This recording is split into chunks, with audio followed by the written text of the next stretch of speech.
നമ്മുടെ ട്രംപ് വീണ്ടും നമ്മളോട്ട് കൊരുക്കുക തന്നെയാണ്. വീണ്ടും വീണ്ടും കൊരുക്കുകയാണ്. ട്രംപ് നമ്മളെ 25% തീരുവയാണ് ഇന്ത്യൻ ഉൽപ്പന്നങ്ങൾക്ക് അവിടെ കൂട്ടിയത്. അപ്പോൾ 25% തീരുവ കൂട്ടുമ്പോൾ സ്വാഭാവികമായിട്ട് നമുക്ക് വാങ്ങാനും കൊടുക്കാനും ഒക്കെ ബുദ്ധിമുട്ട് വരുമല്ലോ അമേരിക്കൻ ഉൽപ്പന്നങ്ങൾ. അങ്ങനെ നമ്മൾ പ്രതിസന്ധി നിൽക്കുമ്പോഴാണ് അമേരിക്ക വീണ്ടും ഒരു പുതിയ തന്ത്രമായി വന്നത്. നമുക്ക് F-35 എന്ന് പറയുന്ന യുദ്ധവിമാനം തരാം, അപ്പോൾ അത് വില കുറച്ച് തരാം എന്ന് പറഞ്ഞ് പുതിയൊരു നമ്പറുമായി വന്നിട്ടുണ്ട്. അപ്പോൾ ട്രംപിൻ്റെ ഈ പുതിയ നമ്പർ ഇന്ത്യ കേട്ടതായിട്ട് ഭാവിച്ചിട്ടില്ല. ഇന്ത്യ പറഞ്ഞ് സോറി ടു സേ, ഞങ്ങൾക്കിത് വേണ്ട, നിങ്ങളുടെ യുദ്ധവിമാനവും വേണ്ട, നിങ്ങളുടെ F-35 വേണ്ട, നിങ്ങളുടെ ഒന്നും വേണ്ട, നിങ്ങൾ ആദ്യം തീരുവ കുറയ്ക്കൂ. അങ്ങനെ വിവാദം നടക്കുന്നതിനിടയിലാണ് ഈ വിവാദങ്ങളൊക്കെ ഉണ്ടാകുന്നതിനിടയിൽ ഇങ്ങനെ ഒരു ഗുണം, ലോകരാജ്യങ്ങൾ തമ്മിൽ ഇങ്ങനെ ആയുധങ്ങൾ വിൽക്കാനും യുദ്ധക്കരാറുകളും ആയുധക്കരാറുകളും വിൽപ്പനക്കരാറുകളും വരുമ്പോൾ എല്ലാ രാജ്യങ്ങളും, പ്രത്യേകിച്ച് സോവിയറ്റ് ഇപ്പോൾ ഇല്ല, റഷ്യ, അമേരിക്ക എന്തെങ്കിലും പറഞ്ഞാൽ ഉടൻ റഷ്യ കൊണ്ട് ചാടും, റഷ്യ പറഞ്ഞാൽ ജർമ്മനി ചാടും, ഇസ്രായേൽ ചാടും. ഇതാണ് ഇതിൻ്റെ ഒരു കഥ. അപ്പോൾ ഈ ലോകരാജ്യങ്ങളിൽ വലിയ യുദ്ധവിമാനങ്ങൾ ഉണ്ടാക്കുന്ന രാജ്യങ്ങൾ, യുദ്ധ ഉപകരണങ്ങൾ ഉണ്ടാക്കുന്ന, യുദ്ധവിമാനങ്ങൾ ഉണ്ടാക്കുന്ന, അല്ലെങ്കിൽ ആയുധങ്ങൾ ഉണ്ടാക്കുന്ന രാജ്യങ്ങൾ തമ്മിൽ വലിയ പോരാണ്. കോടാനുകോടി ഡോളറിൻ്റെയും പ്രതിസന്ധികൾ, പ്രശ്നങ്ങളും വലിയ സാധ്യതയാണ് അവിടെ ഉള്ളത്. അപ്പോൾ തീർച്ചയായിട്ടും വ്യാപാര കരാറിൻ്റെ സാധ്യതയാണുള്ളത്. അതിനിടയിലാണ് ഇങ്ങനെ ഒരു കാര്യം പറഞ്ഞപ്പോൾ ഞാൻ വീണ്ടും സോവിയറ്റ് പറയുന്ന പഴയ സോവിയറ്റ് റഷ്യ മനസ്സിൽ കിടക്കുന്നതുകൊണ്ടാണ്. നമ്മുടെ റഷ്യ വന്ന് പറഞ്ഞു, അവർ Su-57E എന്ന് പറയുന്ന വിഭാഗത്തിൽപ്പെട്ട 5ാം തലമുറ 5th ജനറേഷനിലെ അത്യാധുനികമായിട്ടുള്ള യുദ്ധോപകരണങ്ങൾ കണ്ടുപിടിച്ചിട്ടുണ്ട്.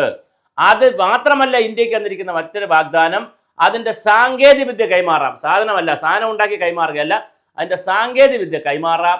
അത് കൈമാറിക്കഴിഞ്ഞാൽ ഇന്ത്യക്ക് തന്നെ ഇന്ത്യയിൽ ഉൽപ്പാദിപ്പിക്കാം. ഇതാണ് കരാർ. നമ്മൾ മാരുതി സുസുക്കിയൊക്കെ ഇന്ത്യയിൽ കാറൊക്കെ നിർമ്മിച്ചതുപോലെ ജപ്പാനുമായിട്ട് കൊളാബറേഷൻ, അങ്ങനെ ലോകരാജ്യങ്ങളുടെ കൊളാബറേഷനോടുകൂടി പല സാധ്യങ്ങളും ഇന്ത്യയിൽ നടക്കുന്നുണ്ട്. അതുപോലെ ഇന്ത്യയുടെ സഹായത്തോടു കൂടി മറ്റു രാജ്യങ്ങളും നടക്കും. അപ്പോൾ ഇപ്പോൾ ഇതാ റഷ്യ നമ്മുടെ മുന്നിലേക്ക് വന്നിട്ടുണ്ട്. നിങ്ങൾ F-35 ഒന്നും വാങ്ങിക്കേണ്ട, അമേരിക്കയോട് ട്രംപിനോട് പോകാൻ പറയുക, നമുക്ക് Su-57E എന്ന് പറയുന്ന വിഭാഗത്തിൽപ്പെടുന്ന അത്യാധുനികമായ 5ാം തലമുറ എന്ന് പറഞ്ഞ ഏറ്റവും ലേറ്റസ്റ്റ് ആയിട്ടുള്ള സാങ്കേതികവിദ്യ ഇന്ത്യക്ക് തരാം. ആ സാങ്കേതികവിദ്യ വെച്ച് ഇന്ത്യയും വളരൂ, ഇന്ത്യയും യുദ്ധോപകരണങ്ങൾ ഉണ്ടാക്കൂ. ഞാൻ അടിസ്ഥാനപരമായി നമ്മളുടെ ചാനലോ ഞാനോ യുദ്ധോപകരണങ്ങൾ ഉണ്ടാക്കുന്നതിനോട് യാതൊരു താല്പര്യമുള്ളവരല്ല. ഒരു രാജ്യത്തും യുദ്ധം വരാൻ പാടില്ല. പക്ഷേ ഭീകരവാദവും തീവ്രവാദവും മത തീവ്രവാദവും ഒക്കെ നിലനിൽക്കുന്ന രാജ്യത്ത്, പഹൽഗാം പോലുള്ള സ്ഥലങ്ങളിൽ നിരപരാധികളായ കുറേ സഹോദരന്മാരെ കൊന്ന രാജ്യത്ത്, ജാതിയുടെ മതത്തിൻ്റെ വർഗത്തിൻ്റെ വർണ്ണത്തിൻ്റെ പേരിൽ യുദ്ധങ്ങൾ നടത്തുന്ന ഒരു രാജ്യത്ത് പ്രതിരോധിക്കാനെങ്കിലും യുദ്ധോപകരണങ്ങൾ അത്യാവശ്യമാണ്. അതുകൊണ്ടാണ് ഇന്ത്യ പോലുള്ള രാജ്യങ്ങൾ അതിലേക്ക് മുതൽ മുടക്കുന്നത്. എന്തായാലും ഇന്ത്യക്കൊരു സുവർണാവസരമാണ് വന്നിരിക്കുന്നത്. റഷ്യയുമായി വീണ്ടും കൈകോർക്കുന്നു. പണ്ടേ നമുക്ക് റഷ്യയെ വിശ്വാസമാണ്. നെഹ്റുവിൻ്റെ കാലം മുതൽ സോവിയറ്റ് യൂണിയനെ നമുക്ക് വിശ്വാസമാണ്.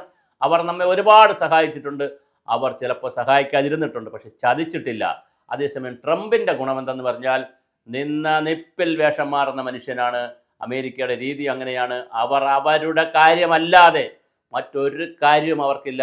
അതിനവർ ഏത് രീതിയിലും നീലക്കുറുക്കനായിട്ടും പച്ചക്കുറുക്കനായിട്ടും ചുവന്ന കുറുക്കനായിട്ടും ഇഷ്ടമുള്ള രീതിയിൽ അവർ കുറുക്കന്മാരുടെ നിറം മാറുന്ന രൂപം കാണിക്കും. ഓന്തിൻ്റെ സ്വഭാവം തന്നെ അവർ കാണിക്കും. പക്ഷേ റഷ്യ കുറച്ചുകൂടി റിലയബിൾ ആയിട്ടുള്ള രാജ്യമായതുകൊണ്ടായിരിക്കാം റഷ്യയുമായി നമ്മൾ കരാറിൽ ഏർപ്പെടാൻ പോകുന്നു. എന്തായാലും ആ കരാർ വിജയിക്കുമെന്ന് തന്നെ നമുക്ക് കണക്കാക്കാം. എന്തായാലും അമേരിക്കയോട് പറയുന്നു, തൽക്കാലം ബൈ, ഞങ്ങൾക്ക് നിങ്ങളുടെ F-35 യുദ്ധവിമാനമോ യുദ്ധോപകരണങ്ങളോ ഒന്നും ആവശ്യമില്ല.